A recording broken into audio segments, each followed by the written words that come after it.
But, you know, Congress is everything in Congress has to do with access. And money buys access.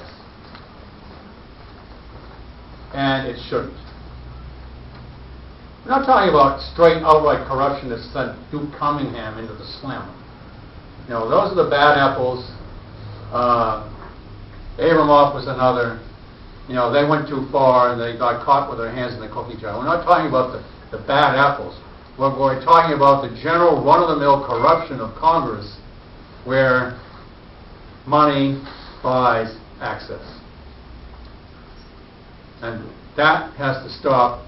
And we've got to work together. And we can start it here. People say, how can one person make a difference? Well, how did any innovator in any industry make a difference? It started with the number one. Started with one person. Started with one person, with one, perhaps a new product, a new idea, in a new market, at just the right time, and the time is now. Because we can make the first congressional district in this state a model for the whole country as to how a congressman should operate to make a difference, because he is being elected not simply to empower himself, but to empower you to make a difference in the issues of your heartfelt concern. That's what's needed. Not joining a club, and I am not a joiner of clubs.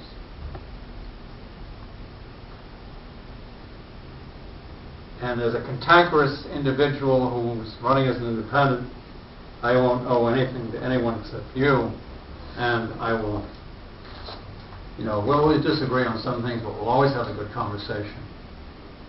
And if you have a case on an issue which I haven't thought a lot about, and here's where the humility comes in.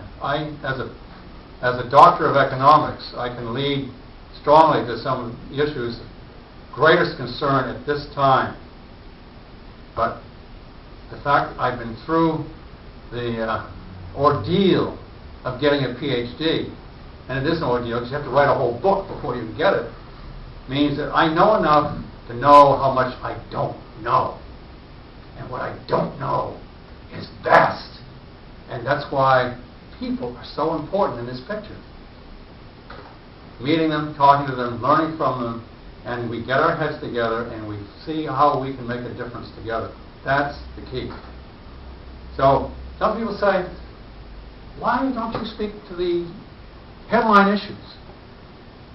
Why don't you talk about Iraq? Why don't you talk about health? Why don't you talk about the economy? I'm prepared to talk about all of these, some better than others. But, and then they say, well, why do you talk about this thing about process, about how things are done in the Congress? Because that affects any issue in our ability to make a difference, to change things for the better, to change the way things are done. You look at the website, you know, we're not talking just generalities. There's some real specifics there. And when push comes to shove, if I'm elected, you know, it's going to be a matter of joining a caucus, of forming a caucus, and I'm already working to form a caucus that's called a Change Congress movement. And it's taking shape as a national movement, and I'm proud to be one of the founding members. So if I'm elected, I'm going to already have identified people I can work with to make changes, and we will set priorities as to what those changes should be.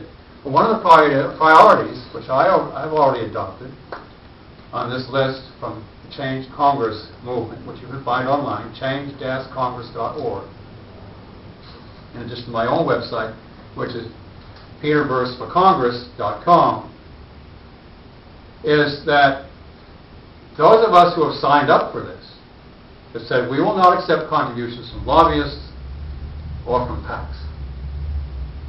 Now that's just one of 3 top provisions. You'll find some other real specific things. Like Congress really should have a shorter session. The committee system of Congress is dysfunctional. And along with the money incentives to begin dialing for dollars from day one, what you've got in the Congress is a committee structure which doesn't help any of us deal with any of the long-term issues that we have to face.